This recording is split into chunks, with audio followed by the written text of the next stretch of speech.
Welcome, everyone. I'm so excited to have you here tonight. I'm Nora Shabazi. I am the founder of EBLI, Evidence-Based Literacy Instruction, which is a system of teacher training and student instruction to effectively and efficiently help learners of every age and every ability level reach their highest potential in reading, writing, and spelling. And tonight's webinar is going to be a little bit of a different format than what I typically do. There isn't going to be any PowerPoint. It's going to be more of an interview. And we have an amazing guest tonight, David Chalk.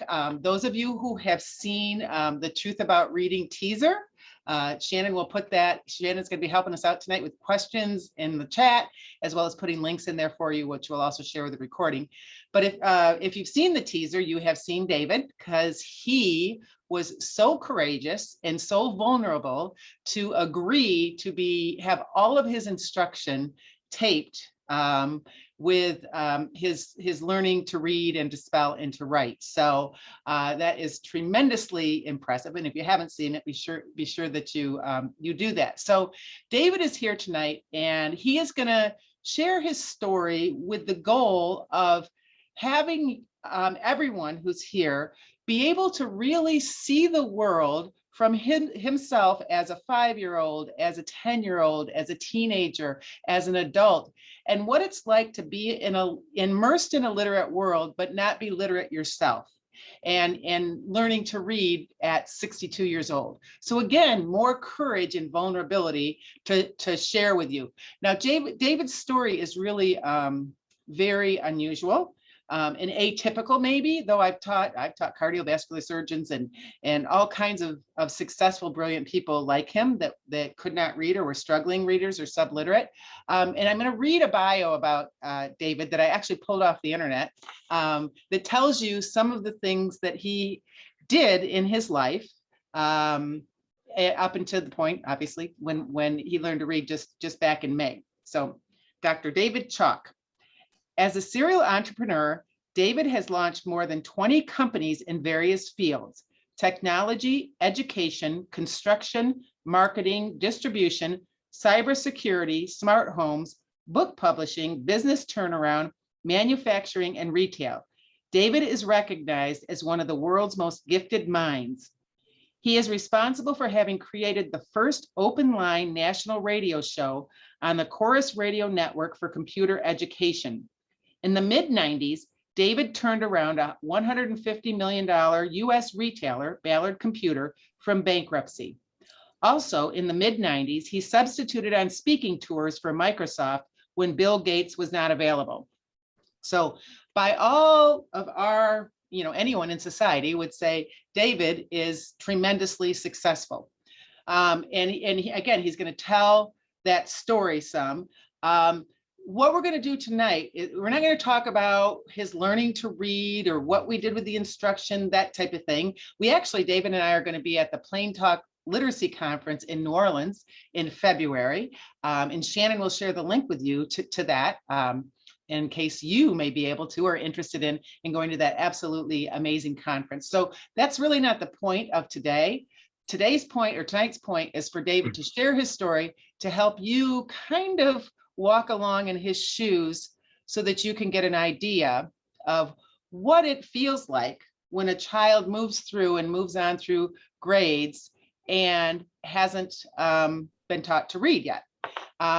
Also, before I turn it over to you, David, I would like to ask all of you that are here, if you'll please share in the chat where you're from, what brings you here, a little bit about yourself. And as you go, you can either raise your hand with the raise your hand thing, or the virtual one, or you can put your questions in the chat, and we will be sure to ask David those questions along the way, and especially at the end that you are wondering about. Okay, so David, are you ready to roll? Thank you, everyone, for having me here. It always feels strange when people want to hear my story, a life that I wanted out of. I can truly see that possibly by getting a look through my eyes at how I saw the world and how I see the world could help save the lives of many other people. What I'm going to talk about tonight isn't a presentation. I'm simply talking. And with that, it will allow you to ask questions. Maybe Nora, if some questions do come through. Right, Shannon will be doing that too. She's okay. covering the Okay, questions. there we go. Yeah, We'll be here. I'll be watching her also. Shannon is a wonderful person. She spent time with me when I was working with Nora, and I just need to take a breath for a minute because this goes very deep. I know you know what I did in the past by hearing the biography that Nora read about me. But that's only one side of the coin.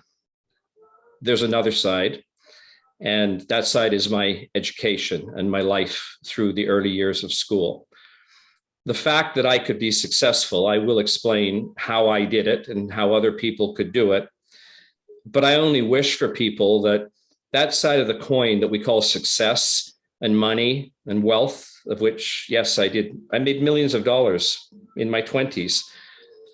You don't have really anything unless you have both sides, which is the ability to read. And I think that all people deserve both sides of the coin to have it all. And that's why I agreed to do the documentary and why I agreed to be here tonight and also to be down in New Orleans. So from the first day of school, if we're going to go back that far, prior to me going into school, I remember life so well. I was happy, fun-loving, telling jokes, sort of the person that all my relatives loved to be around, and my brother and my cousins. And I had the most positive outlook on life. I started walking when I was, I think, 8 or 9 months old and speaking just over a year. I was way ahead of my time on so many things. And to me, the world was just an amazing opportunity. I learned so much. By the time I was in kindergarten in grade 1, I knew so much about the world. I just absorbed it like a sponge. And I was looking forward to school. And I remember the very first day in grade 1, because there wasn't really kindergarten where I was. And my mom walked me to the school and walked into the classroom. And I remember looking up around the room at all these characters of animals and people, I guess Dick and Jane and A, B, C, D, E, F, G, all along the wall. I have a vision in my head so clear of that because that was my world, these images and these letters. And I remember, because I was the last one in, the teacher asked me a couple questions right away about the alphabet and reading. And I froze because I didn't realize I couldn't read, but when they pointed to certain things, I didn't really understand it. And that was day 1. 12 years later, on my graduation, I was called into the counselor's office and told, these are pretty well the exact words, David, people like you, remember this is in the late 70s, so probably not as harsh anymore. People like you need to know something before they leave school, that you will have very little opportunity in life. And quite frankly, people like you end up in jail or dead on the street. I was mortified. I had no idea why I was being told this, because through my whole schooling, I tried probably harder than any kid in my grade, because from grade 1 on, my mother had made an amazing agreement with me. There was something I wanted more than anything. And in the 70s, it was a Stingray bike with a banana seat and J-bars. And after the first couple reports came out and I got D's and C minuses and a few F's, my mom realized that learning was challenging, and she never ridiculed me or got down on me for it, because she could see me trying to do my work and trying to study and trying to get ahead.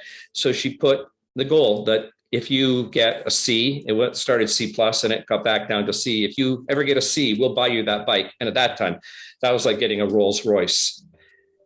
So I tell you that because it's important for you to understand that in no way during school was I a disruptor, a problem maker. I was a child who wanted to learn more than anything.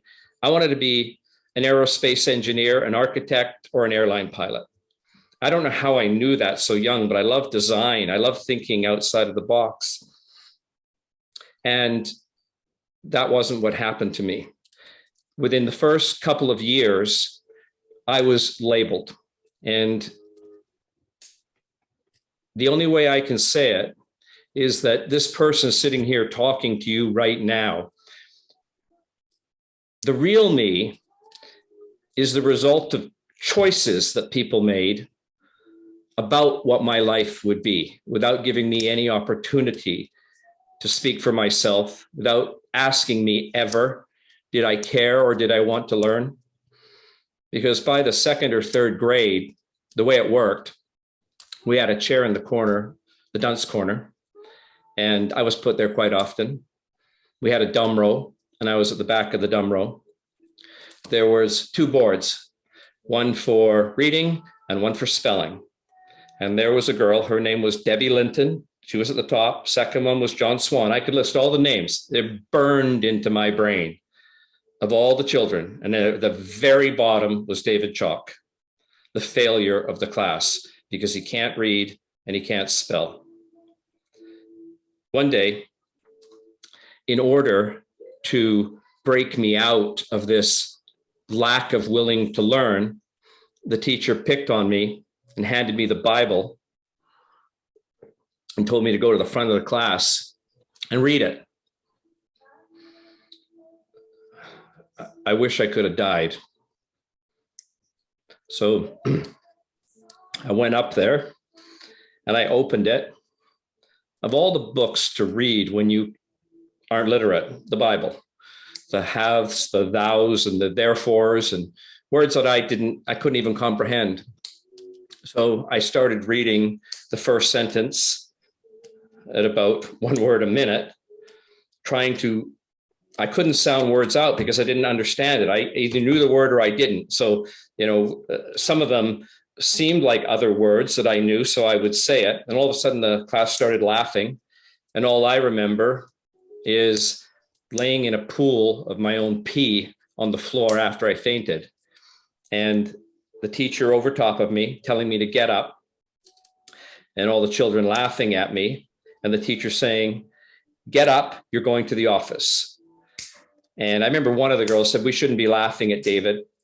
And the teacher said, "No, it's okay. It's okay. This will show him how silly it is to act like this and not do what he's told to do and not read when he's told to read." And I went to the office and I got the strap. Came back to the class after standing in the hallway for an hour outside the door, put in the corner with my back to the class. They'd pretty well given up on me by grade 3 or grade 4. It never got any better. I never gave up trying. That bicycle, up until grade 7, was the object of my desire. I never got it. And it wasn't my parents didn't want to give it to me. I know my mom wanted to buy it for me. And I had a good childhood. My mom was so caring and loving to me. But I didn't realize the English language is a code. And I was taught from the day I walked in the classroom, those letters, A, B, C, D, E, F, G, and the cat, the dog, the elephant, that was reading and spelling. It may sound crazy to you, but it was only when I met Nora that I found out there's 44 sounds, I believe, in the English language. And when she first worked with me and pointed to a letter, I would say the letter of the alphabet. And she would say, "No, what is the sound that makes?" And I'd go, whether it was a D, and I'd say D again. And she would, "No, duh." I go, "Oh, that's interesting." I had no comprehension of breaking words down into segments and not taking them from memory, because everything I did was memorization. So as I started to go through high school, I actually read the dictionary to improve my vocabulary and memorized words. I have a fairly substantial vocabulary.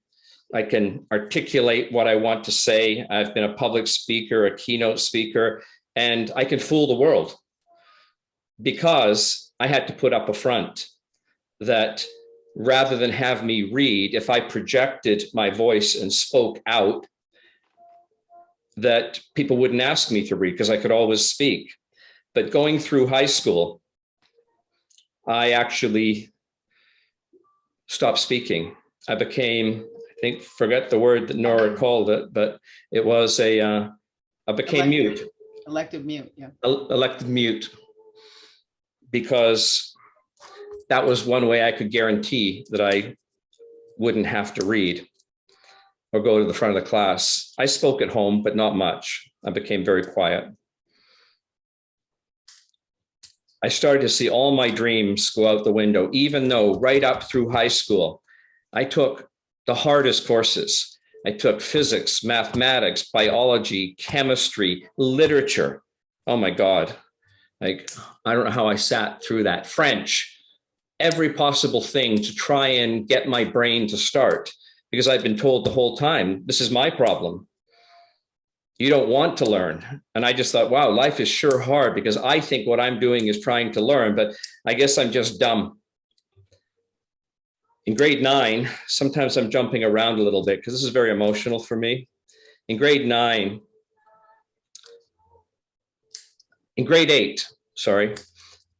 I was told that I was going to be put in special reading, thinking, wow, this is going to be great. It's going to really help me. There was a janitor's closet at the end of the hall, and it had a box of orange and green and blue cards in it, I remember. And they said, go through those and start reading them. So every day in the afternoon in grade 8, they'd put me in this closet, and I had to look at these words, which I didn't understand or comprehend, because I spent all my brain trying to recall names and words that there was no room for comprehension in anything. And that's why I was failing. Grade 9, they decided that putting me in the room wasn't going to do it. In my particular school, it's not politically correct. I'll have to figure out how to say it if I repeat this again. We had a school that catered to, at the time, what were called mentally retarded children. Many of these children could hardly speak. Most couldn't talk. I wasn't speaking at the time, obviously not reading. And I was transferred to this mentally retarded area of our school. And from morning until afternoon, that's how I was treated. And I can't tell you what happened then. If I thought life was bad before that, the anxiety, the self-esteem, the bullying, the abuse, the complete psychological damage I faced by the kids that were outside in the hallway when I walked out of that classroom each time. I think a lot of kids quit school, but there was something in me that my mom had taught me very early on to get out of the way of myself. She knew I wasn't mentally retarded. She'd seen how creative I was when I was young. She'd seen that I would come home crying, humiliated, begging not to go to school, even though I still wanted that bike. But she taught me to get out of my own way. And what she meant was that for most of us, when life doesn't go the way we plan, we self-destruct. If you have the courage not to self-destruct through school, when you graduate, and I would say when you graduate, you will see that the world is an amazing place full of opportunities. And I believe you are going to do great things. But then the next day I would have to go back to that classroom and be bullied and humiliated. As I said, on graduation, that was what was told to me by my counselor. I did go to grad and I did graduate because they decided to put me through, I think because they didn't want to leave me back behind in the school. But in one of my classrooms, I was 17, and I remember sitting at the back with me in the classroom was a 21-year-old man from what I saw him to be, Brian. He had a beard, blonde hair. He looked like, there's a rock star called Chad Kruger. I remember him looking like that. And he was still in grade 12 at 21. And he was probably the only other one in that class. They didn't bully or humiliate him because he could have beaten the crap out of them. But I think it had happened when he was younger and he had given up and they had given up on him. At my graduation, I was unceremoniously dubbed the least likely to succeed in life. If it wasn't already bad enough. I remember just before the end of school, I found school didn't prepare me for anything in life. There was a professional day where you could go to, professional people would come in, like architects, engineers, airline pilots. You get to pick 3 out of like 20, and I picked architect, engineer, and airline pilot. And then there was a lot more, but I was so wanting to succeed that I knew I couldn't be an airline pilot because I didn't want to talk anymore. But I thought I'd go to it anyway. And architect, well, I could draw and I could create, and I thought I could be an architect without even going to school. Maybe I could do it that way. I wanted to be an engineer to design rockets and spaceships, but I knew I could never do it.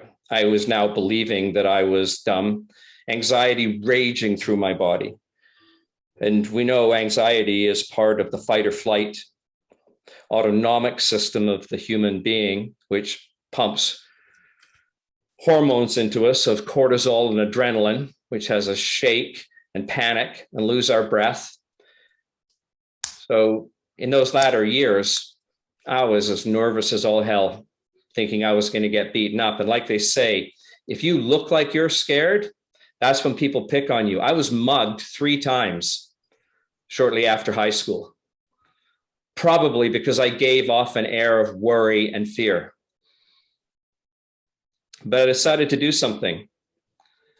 And my mom said that the world is not hard to survive in, even if school wasn't a process that you could handle.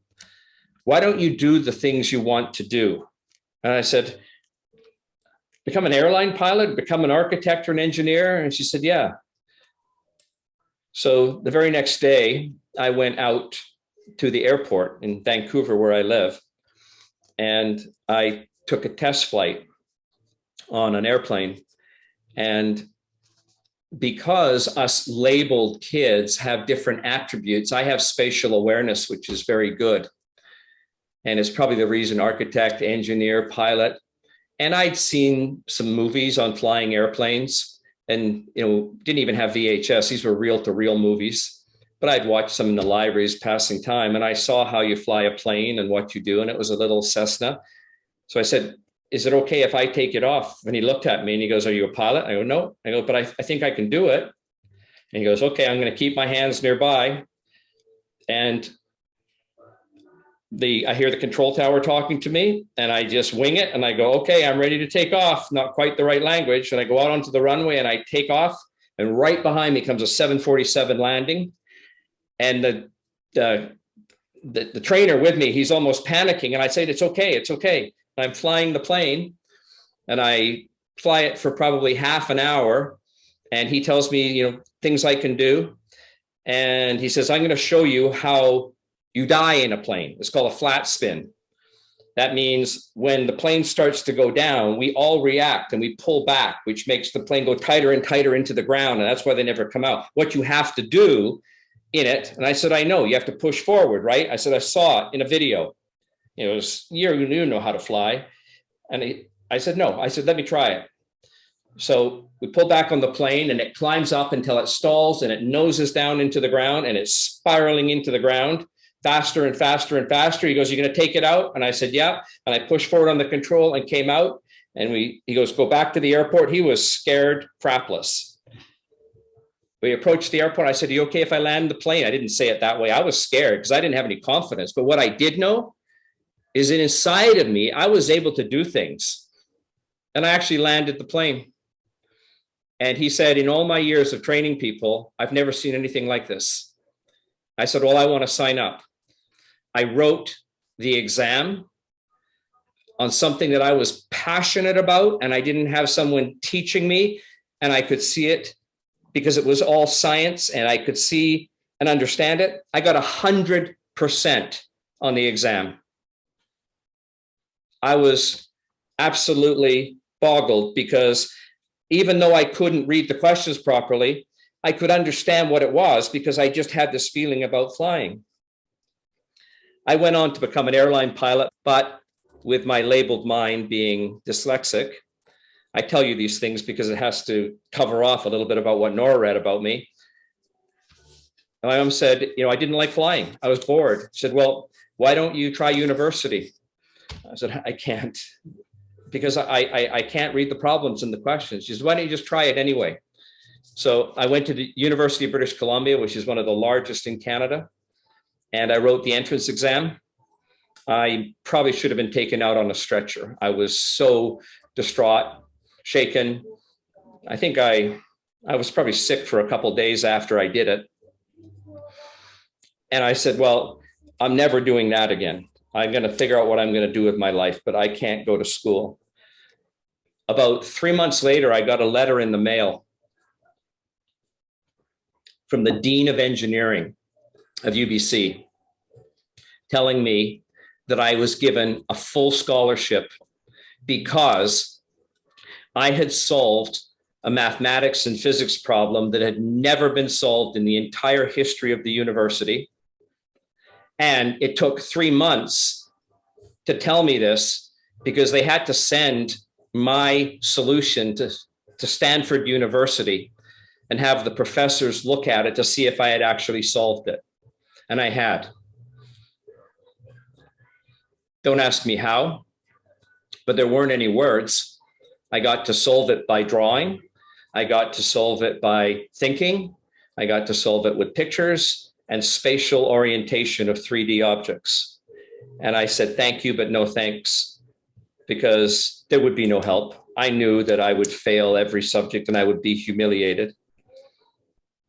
And I told my mom, and she said, "David, you can see already that you had choices made for you about education, but you had no chance to do anything you wanted to do. I have faith in you that you can do anything you want." So I said, "I'm going to go into business." And computers were just starting at that point. And so I started figuring out how computers work, and I started building them and selling them. And in that time, my 25th high school reunion comes up. And it was an amalgamation of many grades coming together. There were hundreds and hundreds of people there. And I went, and because I had become quite well known, I had created a television production company. I had my own TV show. I was going to do a TV show with Martha Stewart. I created a radio company and many, many other things. I didn't do it because I needed to. It was just a natural progression for me. So a lot of people knew me. And as I'm walking in, nearly everyone would say, "Oh my God, you graduated with us?" And as I went further and further in, people were going, "Oh my God, that's David Chalk. We went to school with him." And then the grades higher and lower than me. And near the end, that unceremonious thing of selecting me as the least likely kid to succeed. Well, this wasn't a school mandated function. This was an amalgamation of students that put it together because they were going to tear the school down so they could break the rules of the education system. And I was awarded the most successful person to ever graduate from that school in its 150-year history. Did it make me feel good? Nope, not at all.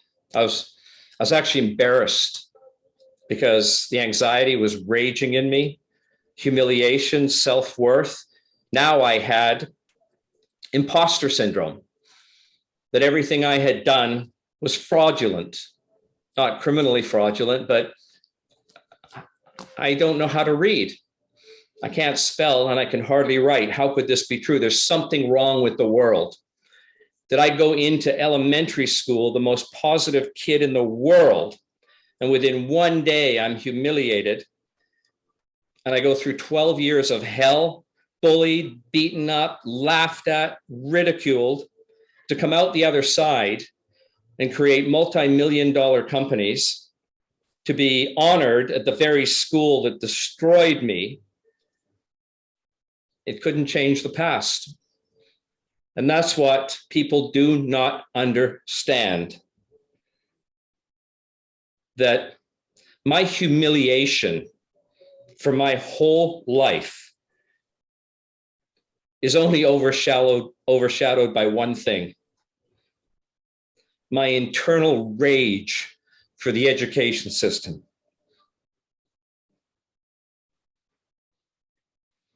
Because there are administrators and there are companies and there are people and there are lobbyists all saying how people should be taught. Except I'm the product of that. I had my life destroyed, and no money can ever make up for it.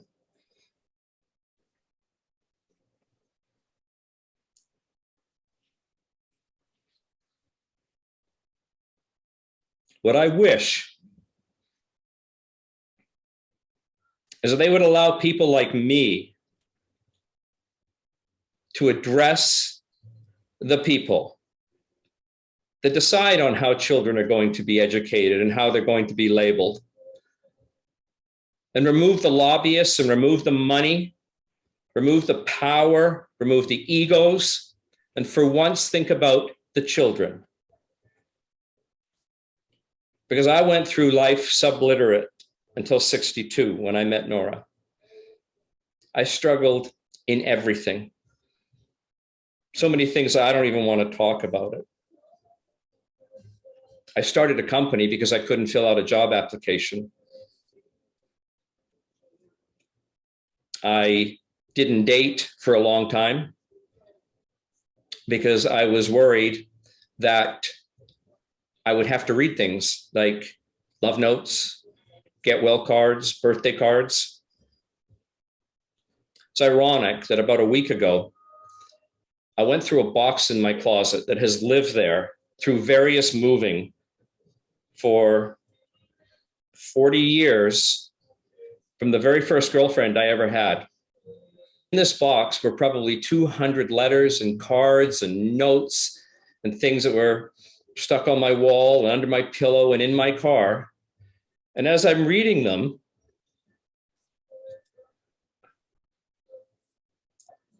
I'd never read them before.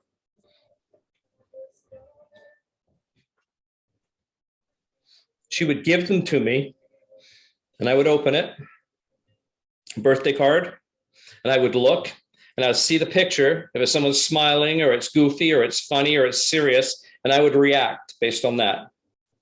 And usually her and everyone in my life after that would say, did you read it? Sometimes I closed it too quickly. Oh, no, I'm a quick reader. But they were all in that box. And I went through them and I felt terrible for that girl. That all of that passion and energy and love she put into those notes, and I had never read them.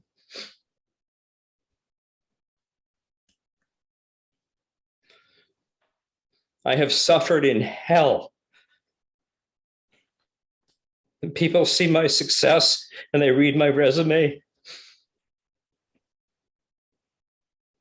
And they think, how can it be that you're illiterate or subliterate? Well, it's exactly what my mom told me. Get out of your own way and life isn't hard. You know, the sad thing is for all the people that reading the way you're taught works, is that they're never driven like I was to succeed. You see, the success I had, anyone could do if they had the passion and the accountability and the focus that I had from trying to make it through school. And don't think for 1 minute, oh, okay, maybe it's good that he didn't learn to read because then he got passion and focus and he became a millionaire. That's crap. That life was hell. At one point, I lost everything because I couldn't read contracts properly. I went bankrupt. You can win and you can lose, but the losing is much more painful, and it had to do with the fact that I couldn't read. To really let you know how serious it is, I told you that self-esteem, anxiety, depression, horrific depression, sometimes lasting for years, took its toll on me 2 years ago. It was about 9 o'clock at night. I was walking from the bathroom to my bedroom, and I collapsed on the floor. I woke up about 20 minutes later because I happened to know it was 9 o'clock at the time. And my phone was there, and I dialed 911. Had no idea what was going on. And they take me to the hospital. And they said, David, people like you, it was almost like, what am I going to be told now? Don't live through this. Your colon ruptured, and you are completely sepsis, and you are as good as dead. How you woke up from what happened, it never happens. When you get a rupture like that and you drop to the floor, you die.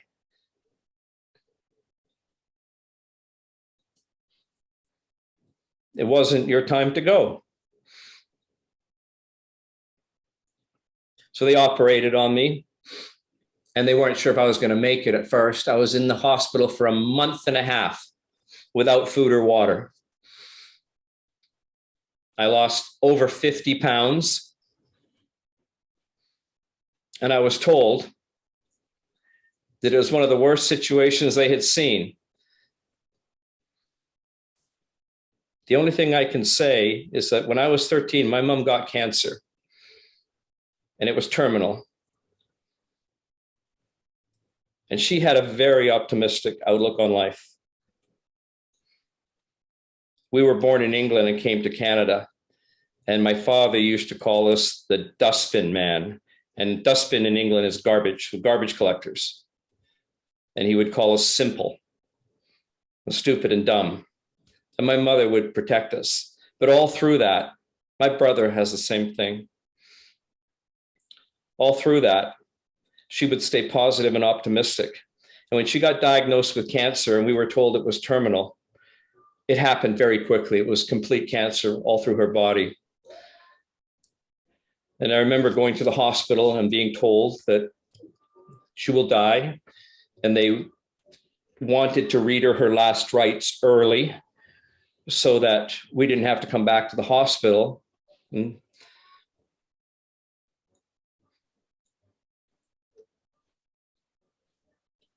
sat on the bed with her. I said, I'm not going to die because I want to live.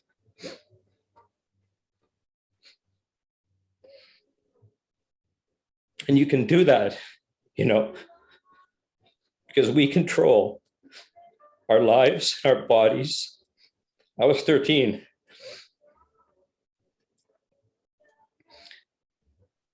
And as I told you, if you get out of your own way and don't feel sorry for yourself, you can do anything. Oh no, I'm crying because I was told by the doctors I had witnessed a miracle. My mom didn't die. She was riddled with cancer. She lived 45 more years.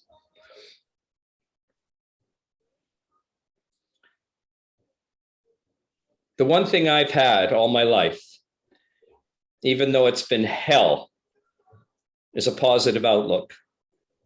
Even when I went through bankruptcy. And I always said that when I have children, I will do anything to live. And if anything bad ever happens to me, I will fight it. And I had 2 children. I didn't know that was happening, but somehow inside of me, my brain didn't want me to die.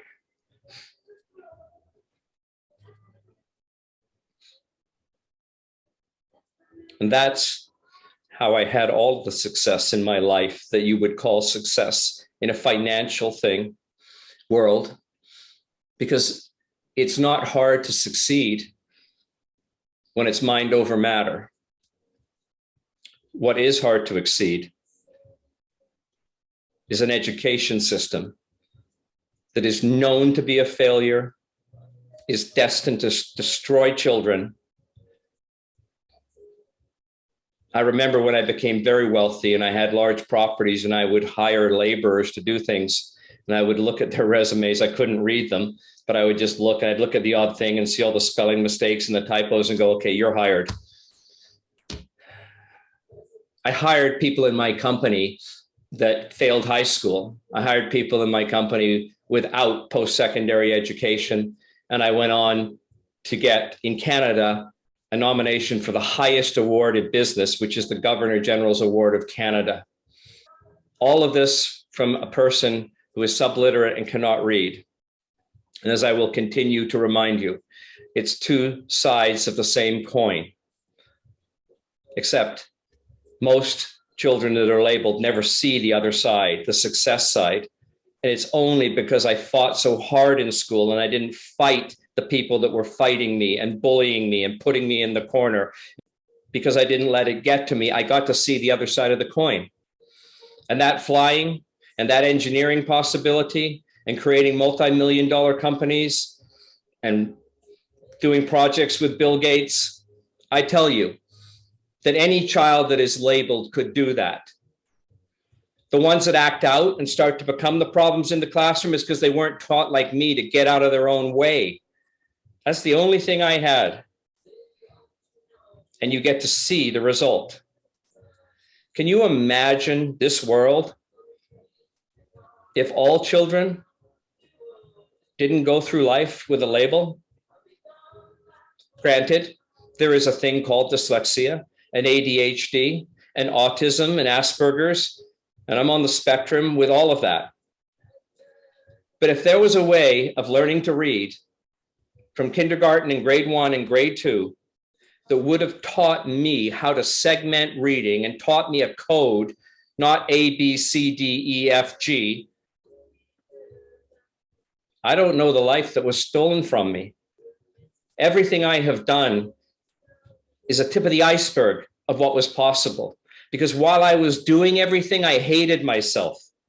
I hated the fact I couldn't read the information. I hated the fact that the entire computer industry, I had to self-teach myself everything. I've only ever read probably 5 books in my entire life.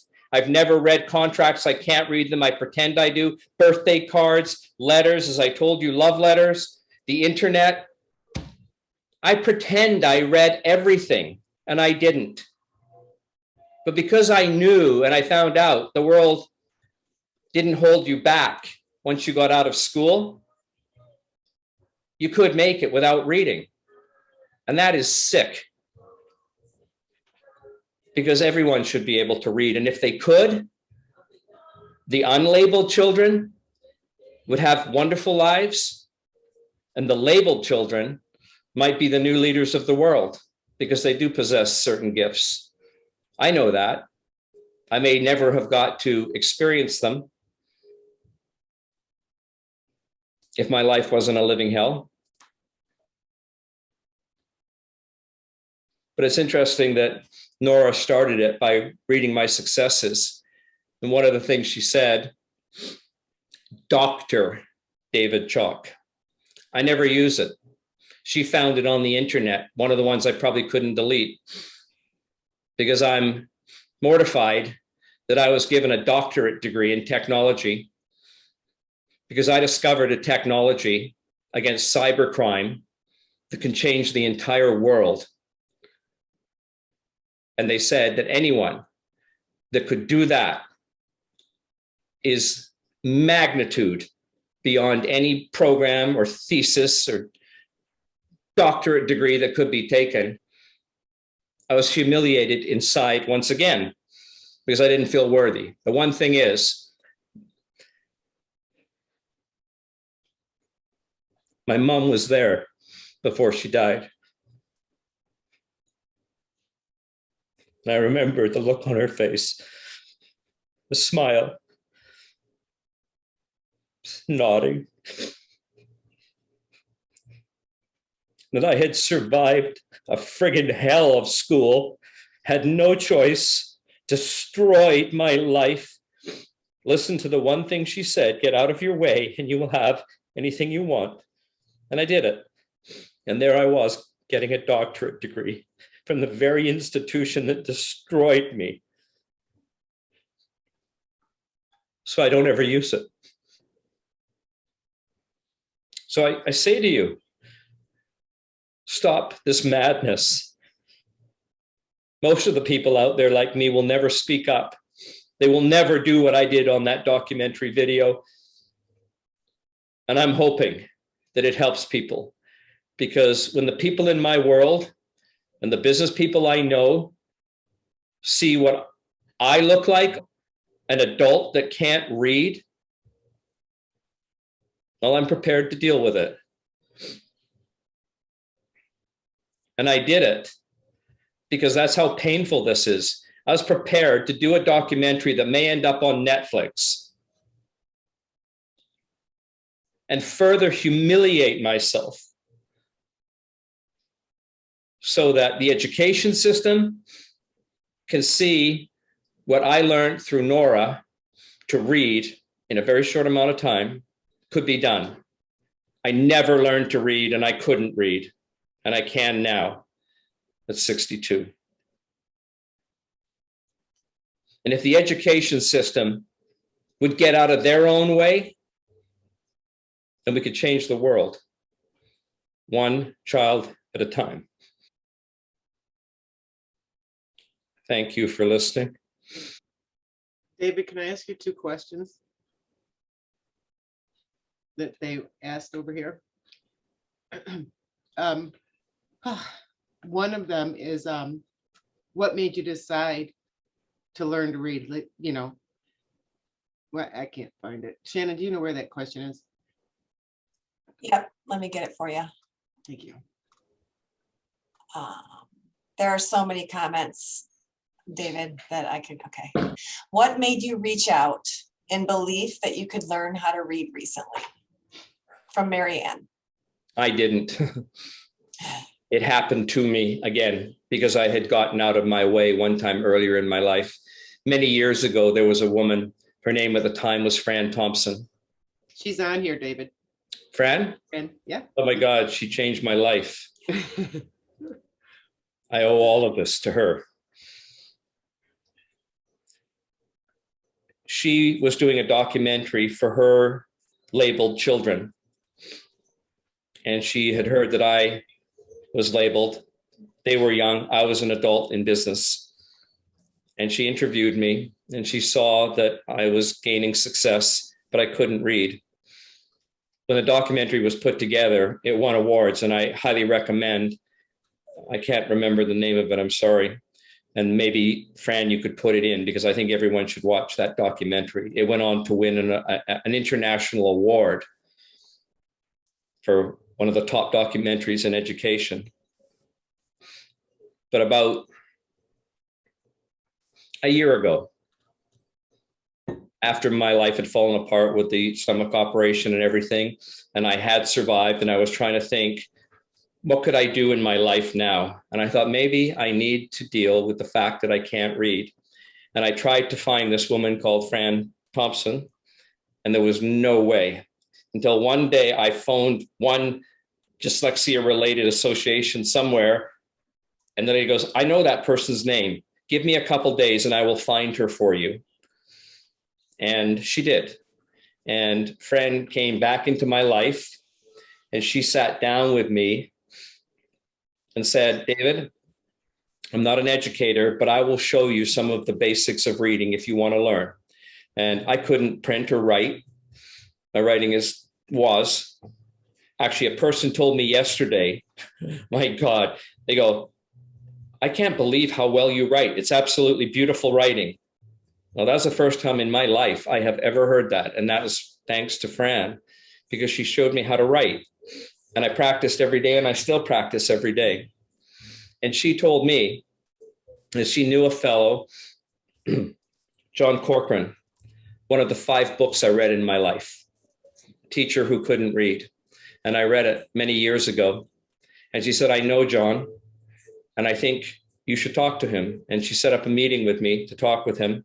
We talked on the phone, and he realized, I think, that my life paralleled his. And if you haven't read his book, you should. He has 2.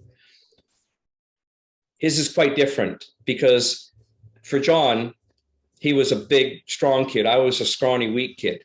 So he could defend himself and protect himself. And he went the other way, and he could fight for himself. So he wasn't harassed and tormented the way I was, but he didn't learn to read. He went on to university, made his way in, became a teacher, and finally admitted he couldn't read. And the story is absolutely amazing. And when I talked to John, it was like talking to the Pope, if you're religious. This was the man that had me realize that I'm not the only one in the world many years before. And he said he knew a woman in Michigan, and it's the middle of COVID and there's no travel.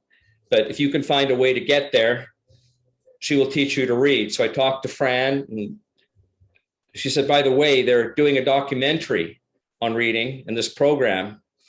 Would you be willing to be in it? And it wasn't that I would or wouldn't be in it, because inside of me, I knew that I'd come to this realization that if I'm going to learn to read, I have to tell the world about it. And lo and behold, the very thing that I'm introduced to is a person who can teach me to read. Nora, coming from the most famous person in the world who couldn't read, introduced to me by the person in my life that let me understand dyslexia. And it all comes around to me making it there during the middle of COVID. I got there, I was tested. It was terrible in my mind. And I went through the program with her. And our project was to read part of John's book, which was amazing. And I started reading the book out loud to her, and I almost cried because something happened. I said to her, is this what reading is? Because I'm actually knowing what I'm reading. Everything I ever read in my life was recalling words like chunks. I had no capacity to understand the order. I read one sentence 5 times before I would even know what it meant, and then I just kind of guessed.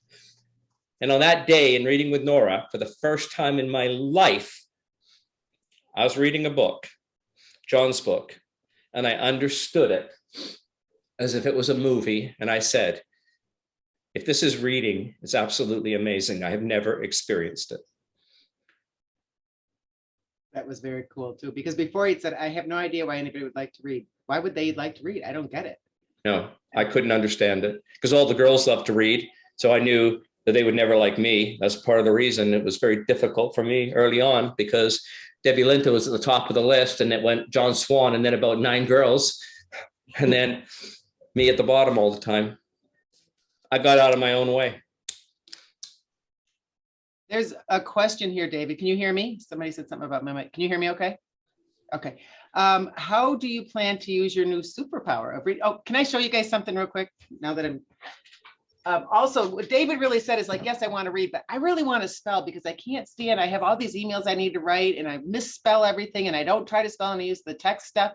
So on his last day, I said, I'm going to go back and grab some coffee and I want you to write to me, what is it, you know, from your experience of us. And every minute of his instruction was filmed, by the way, by the documentary crew or by David's own stuff that he brought. But this is, I keep this on my desk. This is what he wrote to me. First thing he's ever really written. Can I read it to you guys? Is that okay, David, if I read it? Okay. Dear Nora, a profound experience like nothing I've encountered before has occurred over the prior 6 days. I'm actually at a loss for words as I write this down. The emotion I am feeling has gripped me far more than I would have ever believed possible. I am elated with the outcome and look forward with excitement to the future, knowing possibility has surfaced within me to a point of jubilation. Thank you from my core, David. Isn't that awesome? So this, I don't know if I can shellac it or whatever, but nobody's erased any of it. So it's still, I keep it. Hey, Nora. My emails and text are 1 and 2 words long. I write longer now, but my entire life, that was it. John, did you have a question? Oh, John, John hi. Corcoran, by the way. I wanted to say something after listening to it, and I've been watching the faces of teachers who obviously care, and they're here to listen to the story. And I have had an opportunity to tell my story and do a lot of healing and forgiving. And I know David's heart, and he might have ruffled some feathers today because he was so courageous and trustworthy today to tell you how he felt.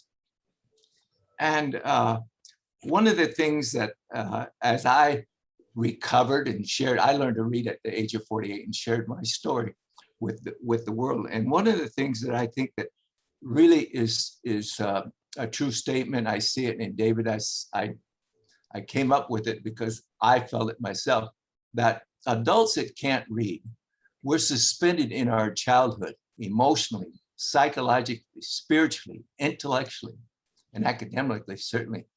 And I think one of the things when I was interviewed by Oprah, she asked me what the difference was, and being able to read and not being able to read. And I said, and I don't know where it came from, but it came from a place in me. And I said, it filled a big hole in my soul. And I think that's what reading can do. And that's what it's done for David and I. Filled a big hole in our souls. And all those men and women that are locked up in prisons with those holes in their souls because they can't read and write. And I think we've underestimated the emotional impact that this has and carries through our whole life. And we know there's little boys and girls like David and I in school right now. And this is an old story that's still repeating itself. And I just know, I know you have good hearts and good wills here as you listen to this story. And I just greatly appreciate David for telling it and telling it in its rawest form. And the many times as he says it and keeps talking about it, he's going to smooth out the edges there, because one of the things that I did was I can remember speaking, because people asked me why I was so angry. And I really do forgive myself. I finally forgive myself for my sins and my crimes and my trespasses against the literate world, as I called people. I lived in another world. I was a native alien. I lived outside of this world. And I'm really proud of you, Dave. Thank you, John. And we have more work. And one of the things I want to see David do, David and I are fellow travelers, and we told each other stories. I didn't hear what you heard. This is the first time I heard that whole version. And I don't tell it to many people, believe me. Yeah. And I think I want to laugh more with David. I want it to get to the place where we can laugh more. And we are survivors. We're all survivors. And you good teachers are also. We're here to learn. And thank you for being here for David. Yeah. David, there's a question here I'm going to ask you. I know it's been a long time ago. This is from Lisa, who's in Malaysia, actually. Did you ever find out, or did you ever find the little girl who stood up for you in grade school, or encounter the teacher? Were they at your reunion, either of them? Mm-hmm. Both of them. Really? Yeah. How'd that go? The little girl, I thanked her, and it wasn't the teacher. It was the counselor. I gave him a get out of jail free card. I didn't say anything. I just looked, and I wondered how many lives he destroyed. I was fortunate that I escaped what he did to me, thinking probably in his best interest that scare me straight, maybe. But he didn't know me. And I think as a counselor, he should have taken that time. I didn't have bad teachers. I had a few. The human condition has people across a wide spectrum. Of course, there are going to be teachers that even abuse children, and we've seen it, and that's horrific. But the teachers, 90% of them tried to help me. Even the ones that put me in the room, they were told I had to go in the room. The ones that put me into that class were told I had to be put in the class. I got pneumonia when I was in grade 3, and I was away for school for 2 months. Should have failed. But I had a teacher, Mrs. James, that came to my house every day after school and gave me the homework to my mom. And she would tell me what they did, and I passed grade 3. And that was when the Brown, Dick, and Jane reader was there. And I remember doing it at home while I had pneumonia, because that's how committed I was not to fail a grade. I won't say the little girl's name, but the person who did that to me, his name was Mr. Hetherington.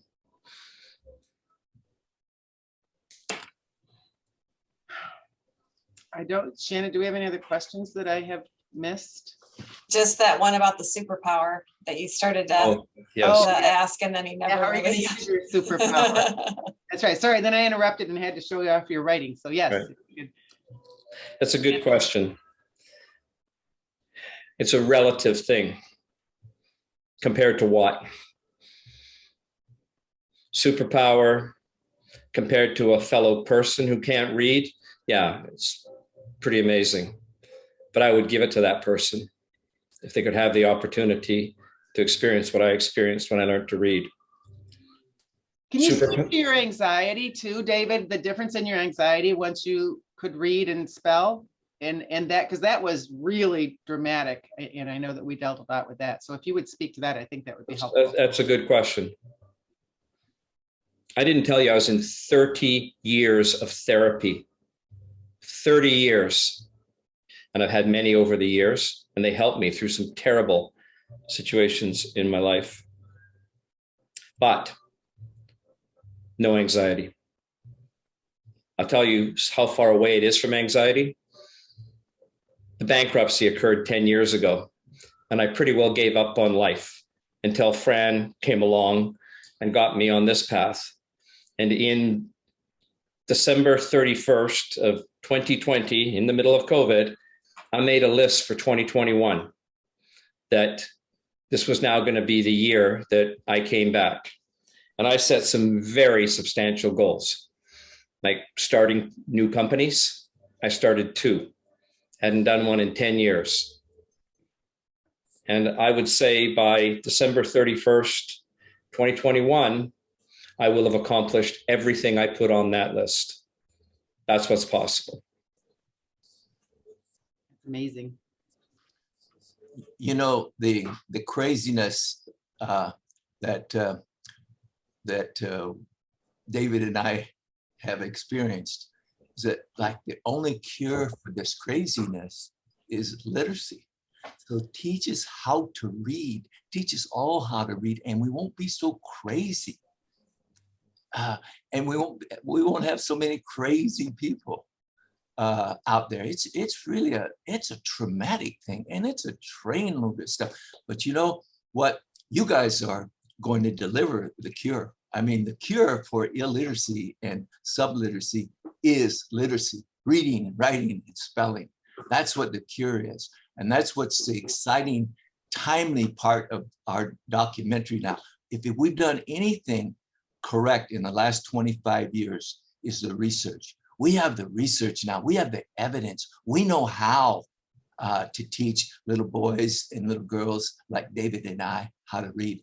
And I'll be quiet, but I gotta say hello to Fran, and she's a dear friend of mine too. We go back a while, and she's got a beautiful heart. Mm-hmm. Yeah, thanks, Fran, for making all this possible. Shannon, we have one more question shared. I'm very interested in tutoring subliterate adults in both a business and as a volunteer for those who can't afford. I want to know, how can I get subliterate adult students? How do I get adult students to find me? Or how do I find them?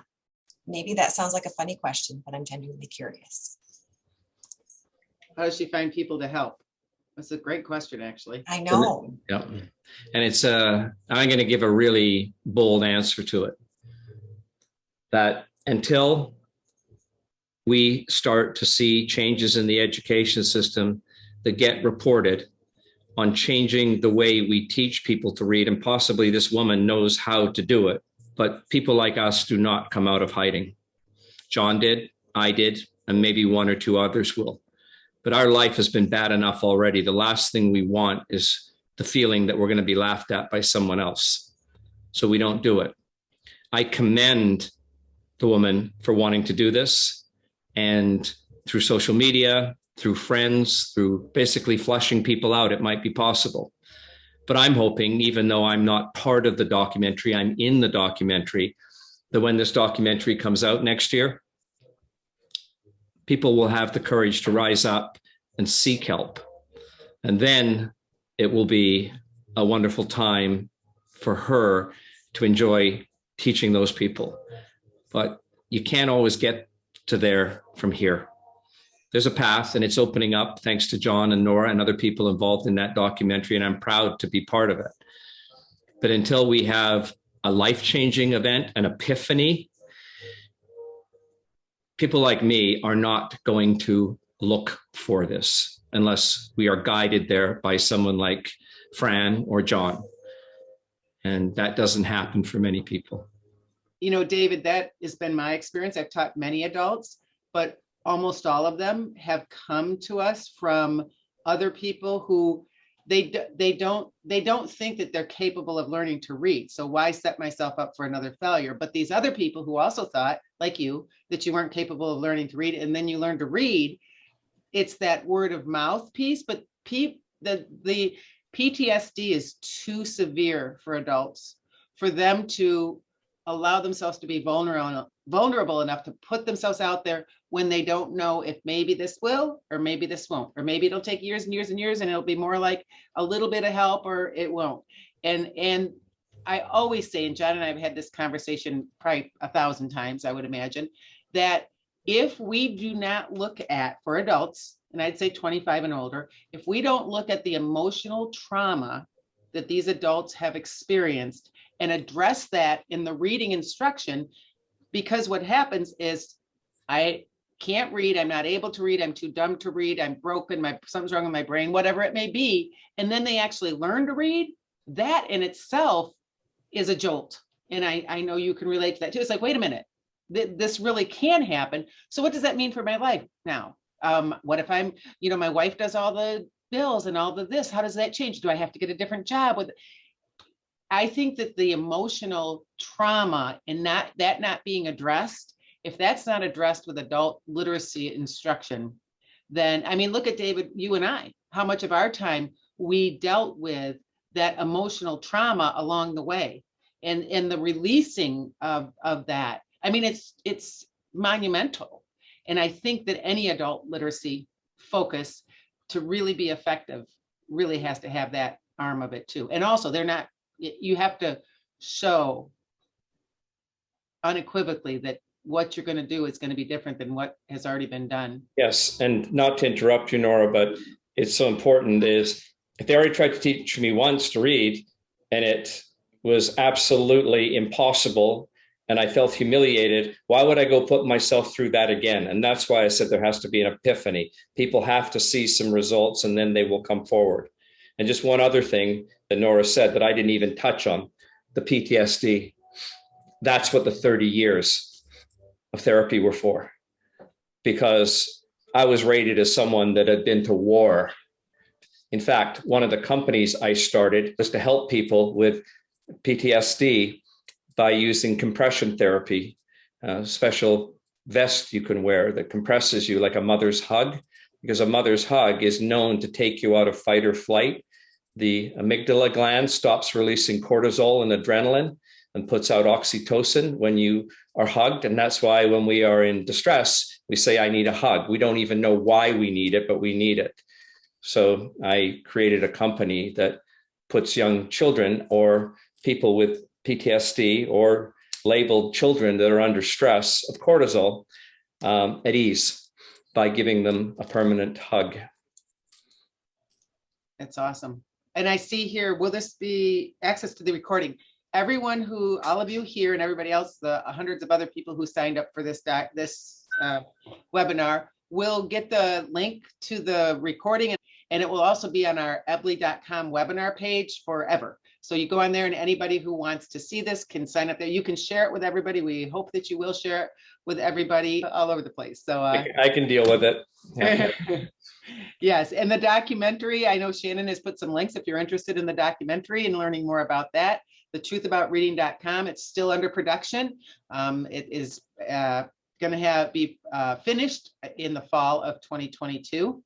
And we're very, very excited about that. We're still working on fundraising so that we can get to all of the people who are, we hope to be interviewing. We're about a third to maybe a little bit more than that through interviewing all of the people. So that is still under production. And David and I are very excited about going to Plain Talk in New Orleans. Plain Talk is like this premier literacy conference, and we're just really honored to be able to go and share about his experience there. So people come there also from all over the world. So we are all very intent, John and David and me and everybody involved in this documentary.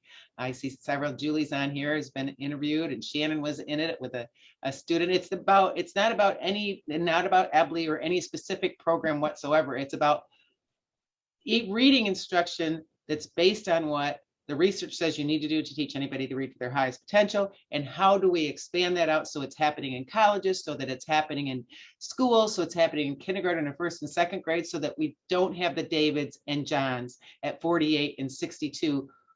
Because if they could learn how to read at 48 and 62, they could have learned how to read at 5 and 6 years old. So it's not, it's their instruction that they didn't get was why they couldn't read, not because they couldn't learn to read. So that's really important too. So this documentary, we all have tremendously high hopes for, to really change the whole landscape of and accelerate this path toward high level literacy for all. And we know that it's going to happen too. It's been every day is a surprise party, because the unfolding of it is very exciting and interesting. But we have tremendous faith, and we know it's going as it should be, and it's going to be phenomenal. So anything else you would like to say, David? Thank you for listening. Thank you for sharing. All right. Thank you all for joining us and for listening. And again, David, I love you. Thank you for sharing your story. Thank you, Nora, and everyone, and all the other people that are in that documentary. As I said, it's not about me. I'm just somebody who is willing to show what can happen and how much better life can be.